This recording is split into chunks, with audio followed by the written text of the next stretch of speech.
यह कहानी है एक ऐसे क्लासिक स्नाइपर की जो अपनी आंखों पर पट्टी बांधकर भी कई किलोमीटर दूर अपने टारगेट को खत्म कर सकता है। लेकिन यह स्नाइपर पहले एक आम मैथ टीचर हुआ करता था।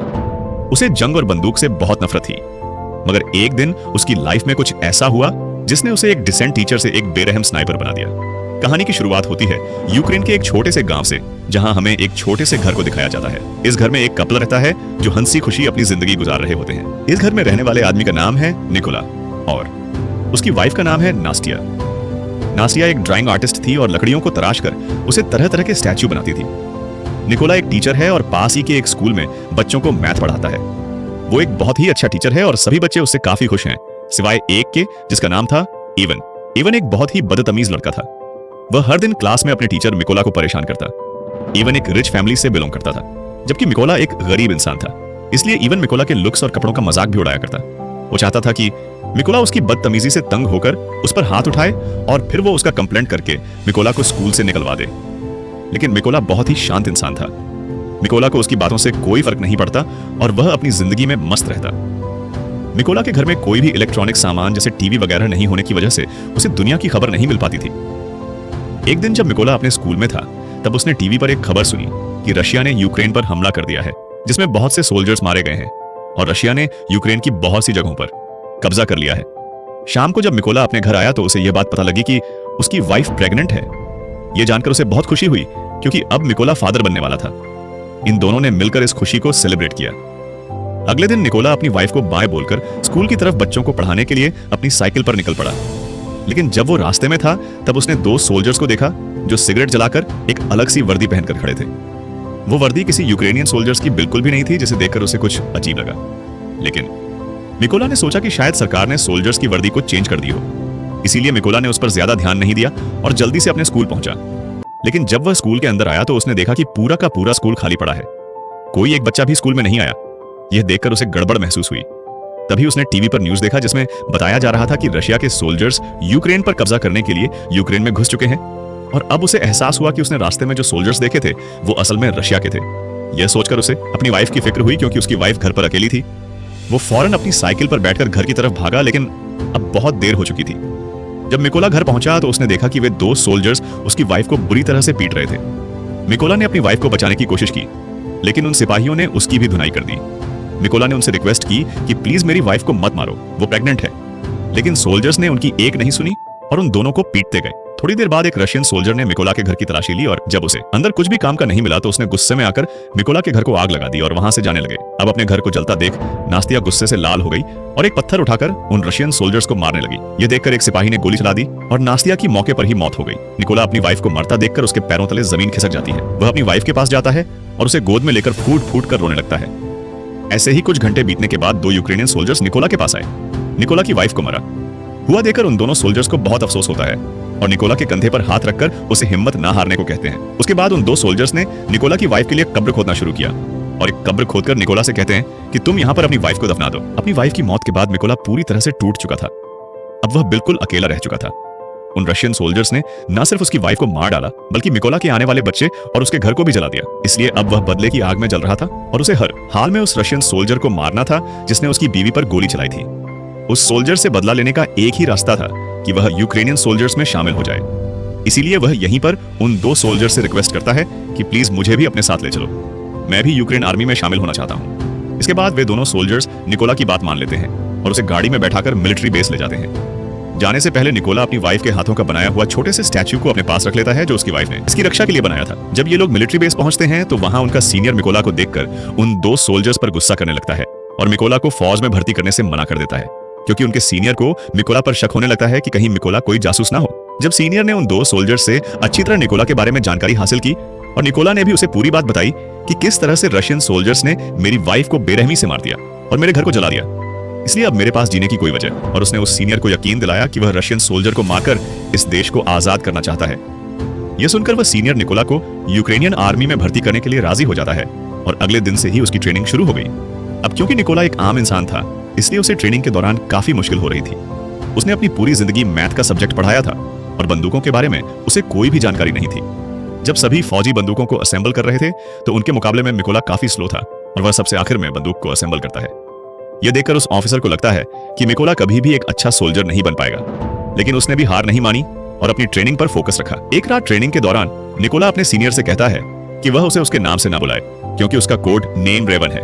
यह सुनकर सभी उस पर हंसने लगे और सीनियर ने उसे बताया कि कोड नेम इतनी आसानी से नहीं मिलता, उसके लिए सोल्जर को देश के लिए कोई बड़ा कारनामा करना पड़ता है। निकोला ने इन बातों को नेगेटिव नहीं लिया और वह और ज्यादा मेहनत करने लगा। एक दिन सीनियर सभी सोल्जर्स को बताता है कि हमारे पास स्नाइपर्स की कमी है और हमें इस नंबर को बढ़ाना होगा ताकि हम रशियंस का मुकाबला कर सकें। यहाँ सीनियर सभी से पूछता है कि तुम में से कितने लोग स्नाइपर बनना चाहते हो। ये सुनकर कुछ लोग खड़े होते हैं और उन लोगों के बीच निकोला भी होता है, क्योंकि वह भी एक स्नाइपर बनना चाहता था। निकोला को देखकर सभी सोल्जर्स हंसने लगे। निकोला को देखकर उसका सीनियर उससे कहता है कि तुम अभी एक स्नाइपर बनने के लिए तैयार नहीं, तुम तो एक गन को असेंबल और डीएम्बल भी अच्छी तरह से नहीं कर पाते, तो स्नाइपर बनना तो दूर की बात है।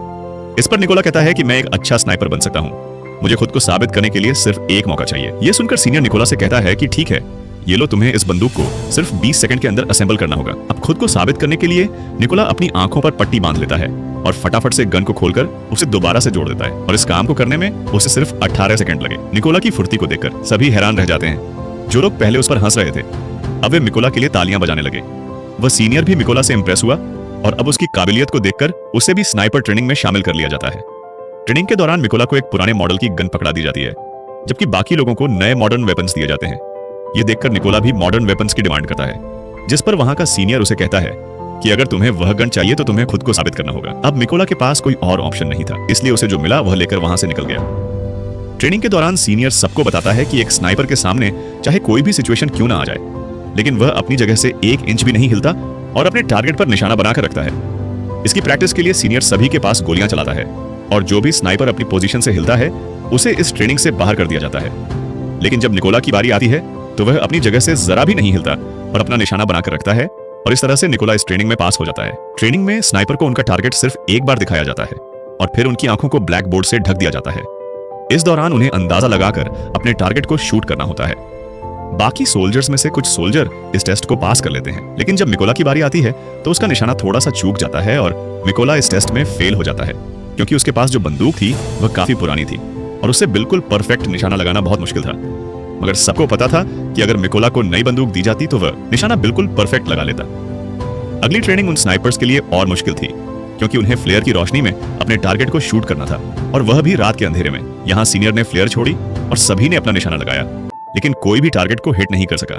बाकी सबने तो गोली चला दी थी, अब यहाँ सिर्फ निकोला ने गोली नहीं चलाई। वह समझ जाता है कि फ्लेयर की रोशनी में डायरेक्ट निशाना लगाना पॉसिबल नहीं है, इसलिए जब सीनियर ने फ्लेयर छोड़ा था तो उसने गोली चलाने के बजाय फ्लेयर की रोशनी में अपने टारगेट की दूरी का अंदाजा लगाया और अपनी मैथ की नॉलेज को यूज करके एक परफेक्ट शॉट मारा। यह देखकर उसका सीनियर और बाकी सोल्जर्स हैरान रह गए। यह टास्क आज तक किसी ने भी कंप्लीट नहीं किया था, सिर्फ निकोला ने कर दिखाया। सीनियर निकोला से काफी इंप्रेस हुआ और उसे उसका मनचाहा कोड नेम रेवन दे दिया। ऐसे ही दिन बीतते गए और निकोला जी जान से अपनी ट्रेनिंग में लगा रहा और फाइनली वह दिन भी आ गया जब उनकी ट्रेनिंग का रिजल्ट आने वाला था।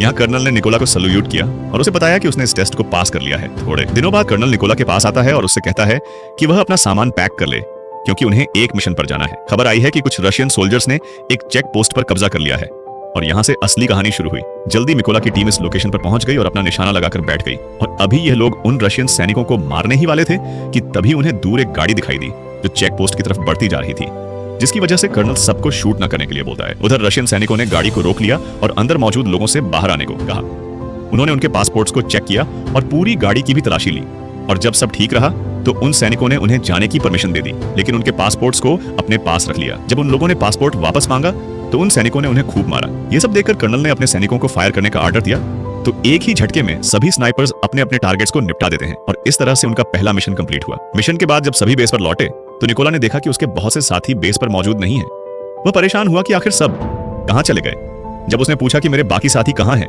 तो उसे बताया गया कि उसके बाकी साथियों को एक दूसरे मिशन पर भेजा गया है।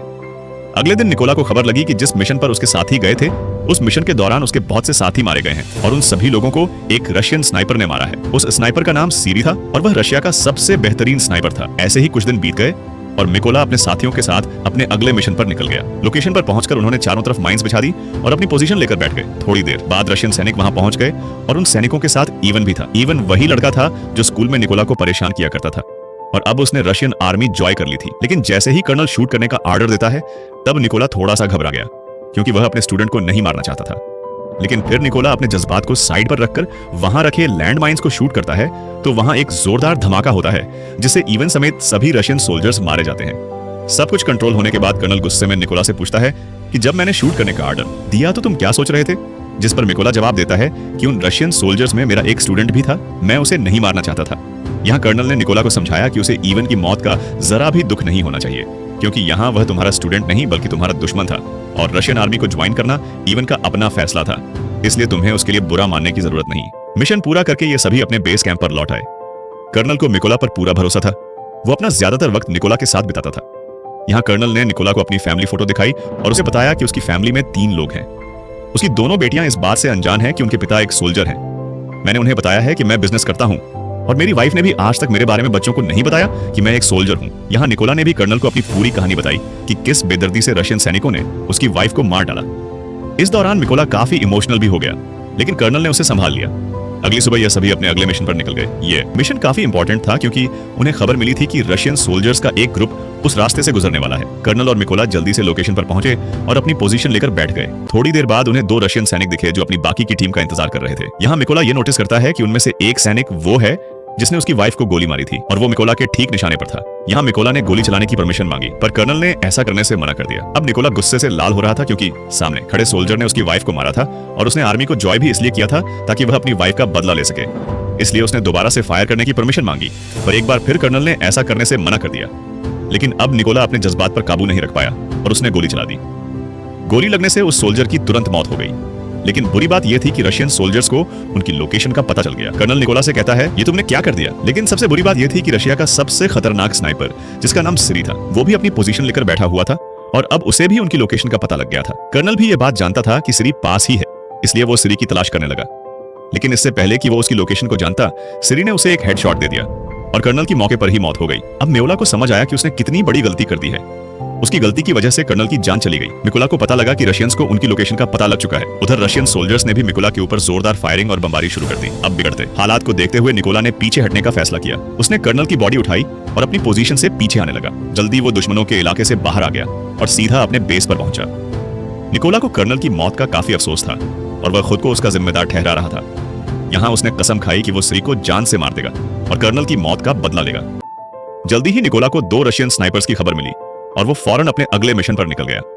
वो अपनी लोकेशन पर पहुंचा और अपना निशाना लगाकर बैठ गया। जल्द ही उसने स्नाइपर को मार गिराया, पर उस स्नाइपर को मारते दौरान एक दूसरे स्नाइपर ने निकोला को बाजू पर गोली मार दी थी, लेकिन उसने हार नहीं मानी और जैसे तैसे करके उस दूसरे स्नाइपर को भी मार गिराया। अब क्योंकि वो काफी घायल था, इसलिए वह एक सीक्रेट बेस पर चला गया और अपनी बॉडी को थोड़ा आराम देने लगा। इस दौरान उसे आर्मी के मेजर का कॉल आया और उसने निकोला को बताया कि हमने उस स्नाइपर का पता लगा लिया है जिसने कर्नल को मारा था। उसके बाद निकोला अपने बेस पर पहुंचा और यहाँ मेजर सभी को स्नाइपर के बारे में बताने लगा। मेजर बताता है कि उस स्नाइपर का नाम सीरी है और वह रशिया का सबसे बेहतरीन स्नाइपर है। उसका निशाना आज तक गलत नहीं लगा। सीरी ने यूक्रेन के 6 सबसे काबिल स्नाइपर्स को मार गिराया है, इसलिए हमें उसे हल्के में नहीं लेना चाहिए। मेजर बताते हैं कि सीरी पहले यूक्रेन के सोल्जर्स को मारता है और फिर उसकी वीडियो बनाकर सोशल मीडिया पर अपलोड करता है ताकि यूक्रेनी सोल्जर हार मान ले। वो बताता है कि सीरी एक ऐसा स्नाइपर है जो आमतौर पर अपनी पोजीशन को चेंज नहीं करता और एक खास लोकेशन पर बैठकर अपने दुश्मनों का शिकार करता है। अब ये सभी लोग एक प्लान बनाते हैं कि वह सिरी की लोकेशन पर 2 टीम बनाकर जाएंगे। प्लान के मुताबिक उनकी पहली टीम रशियन सैनिकों पर सामने से अटैक करेगी और जब वह इस अटैक में बिजी होंगे तो उनकी दूसरी टीम उन लोगों पर पीछे से हमला करेगी। इस मौके का फायदा उठाकर मेवला बिल्डिंग के अंदर जाएगा और सिरी को मार देगा। पूरी प्लानिंग हो जाने के बाद ये सभी उस लोकेशन की तरफ निकल गए। लोकेशन पर पहुंचकर सभी स्नाइपर्स ने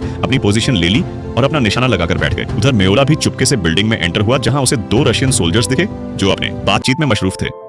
निकोला ने बिना देर किए उन दोनों को मार डाला और बिल्डिंग में आगे बढ़ गया। इसके बाद उसने प्लान के मुताबिक अपनी टीम को सिग्नल दिया और सिग्नल के मिलते ही यहाँ बैठे स्नाइपर्स ने सभी सोल्जर्स को मार डाला। उधर सीरी ने यह नोटिस किया कि उसका कोई भी साथी उसे रिपोर्ट नहीं कर रहा है।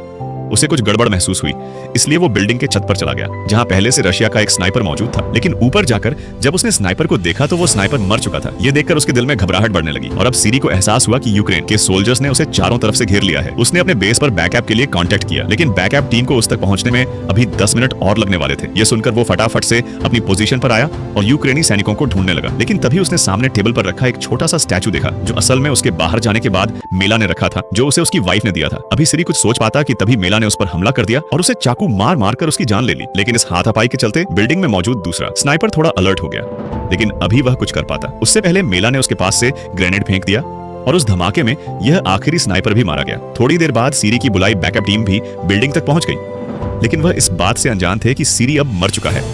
इसीलिए जब उन्होंने सीरी को कॉल किया तो कॉल उधर निकोला ने उठाया और उनसे कहा कि वह सभी मरने वाले हैं, और इतना कहकर उसने ट्रक के ड्राइवर को शूट कर दिया। अब गोली चलते ही रशियन सोल्जर्स में हलचल मच गई और वह सभी ट्रक के बाहर कूद गए। लेकिन वो इस बात से अनजान थे कि यूक्रेनियन स्नाइपर्स उन पर घात लगाकर बैठे हुए थे।